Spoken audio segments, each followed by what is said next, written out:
नमस्कार दोस्तों, आज इस वीडियो में हम आपको नरक चतुर्दशी की कथा सुनाएंगे।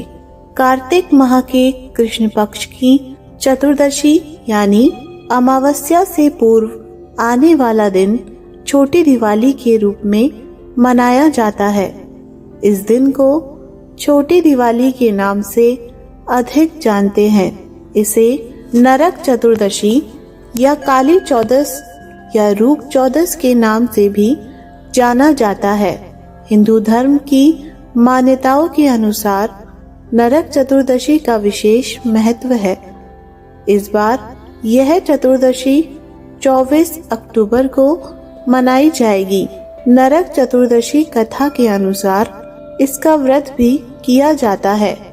नरक चतुर्दशी के दिन पाप कर्म व नरक गमन से मुक्ति के लिए कार्तिक माह की कृष्ण चतुर्दशी का व्रत किया जाता है। माना जाता है कि कार्तिक कृष्ण पक्ष की चतुर्दशी को ही भगवान श्री कृष्ण ने नरकासुर का वध किया था। साथ ही उसके बंदी गृह में कैद 16,100 कन्याओं को भी मुक्त करवाया था, जिनका विवाह फिर भगवान श्री कृष्ण के साथ किया गया। नरक चतुर्दशी की कथा। नरक चतुर्दशी के दिन व्रत भी किया जाता है। बहुत समय पहले रंती देव नामक बहुत धर्मात्मा राजा हुआ करते थे। उन्होंने अपने जीवन में भूलकर भी कोई पाप नहीं किया था। उनके राज्य में प्रजा भी सुख और शांति से रहती थी। लेकिन जब राजा की मृत्यु का समय नजदीक आया तो उन्हें लेने के लिए यमदूत आन खड़े हुए। रंती देव यह देखकर हैरान हुए और उनसे विनय करते हुए कहा कि हे दूतों, मैंने अपने जीवन में कोई भी पाप नहीं किया है, फिर मुझे ये किस पाप का दंड भुगतना पड़ रहा है जो आप मुझे लेने आए हैं, क्योंकि आपके आने का सीधा संबंध यही है कि मुझे नरक में वास करना होगा। उसके बाद यमदूतों ने कहा कि राजन, वैसे तो आपने अपने जीवन में कोई पाप नहीं किया, लेकिन एक बार आपसे ऐसा पाप हुआ जिसका आपको भान नहीं है। एक बार एक विद्वान गरीब ब्राह्मण को आपके द्वार से खाली हाथ भूखा लौट जाना पड़ा था। यह उसी कर्म का फल है। तब राजा ने हाथ जोड़कर उनसे प्रार्थना की कि मुझे 1 वर्ष का समय दे, ताकि मैं अपनी गलती को सुधार सकूं और अनजाने में हुए इस पाप का प्रायश्चित कर सकूं। तब राजा के सत्कर्मों को देखते हुए यमदूतों ने उन्हें 1 वर्ष का समय दे दिया। अब राजा अपनी भूल को लेकर काफी पश्चाताप कर रहे थे। साथ ही उन्हें चिंता सता रही थी कि इस पाप से मुक्त कैसे होंगे। वह अपनी चिंताओं को लेकर सीधे ऋषियों के पास पहुँचे। ऋषि बोले, हे राजन, कार्तिक मास के कृष्ण पक्ष की चतुर्दशी का व्रत करने से बड़ा पाप भी क्षम्य हो जाता है। अतः आप चतुर्दशी का विधि पूर्वक व्रत करें। तत्पश्चात ब्राह्मणों को भोजन करवाकर उनसे उनके प्रति हुए अपने अपराध के लिए क्षमा याचना करें। फिर क्या था, राजा रंती को तो बस मार्ग की तलाश थी।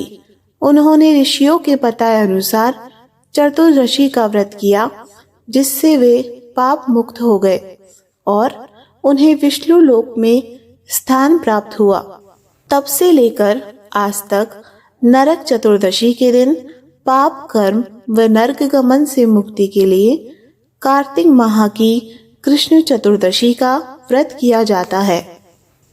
प्राचीन काल में नरकासुर नामक एक राक्षस था, जिसका वर्णन पुराणों में मिलता है कि भूदेवी के बेटे नरक ने घनघोर तपस्या करने के बाद भगवान ब्रह्मा द्वारा दिए गए एक आशीर्वाद से असीम शक्ति प्राप्त कर ली थी। इसके बाद लोगों को बहुत कठिनाइयों का सामना करना पड़ रहा था। दानव इंसानों पर अत्याचार करते थे और महिलाओं को अपहरण कर उन्हें महल में कैद कर लेते थे। नरकासुर के अत्याचार को सहन करने में असमर्थ देवता भगवान श्री कृष्ण से प्राणियों की रक्षा करने के लिए विनती करने लगे। लेकिन राक्षस नरकासुर को एक वरदान था कि वह केवल अपनी मां भूदेवी के हाथों से ही मर सकता है।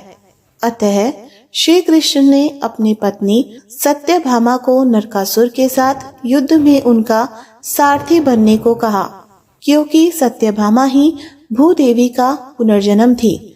युद्ध में श्री कृष्ण ने नरकासुर को एक तीर से बेहोश कर दिया तो सत्यभामा ने धनुष उठाकर नरकासुर को निशाना बनाते हुए तीर मारा, जिससे राक्षस नरकासुर की तुरंत मौत हो गई।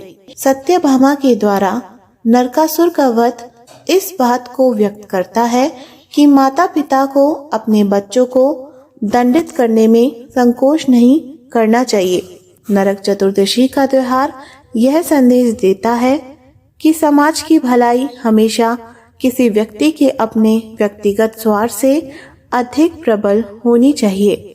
मां भूदेवी ने कहा कि मारे गए राक्षस नरकासुर की मृत्यु शोक के रूप में नहीं मनाई जानी चाहिए, बल्कि इसे एक जश्न के रूप में मनाना चाहिए। ऐसा माना जाता है कि नरकासुर की मृत्यु के बाद भगवान श्री कृष्ण के शरीर पर पड़े रक्त के छींटे को साफ करने के लिए उन्होंने स्वयं तेल से स्नान किया था।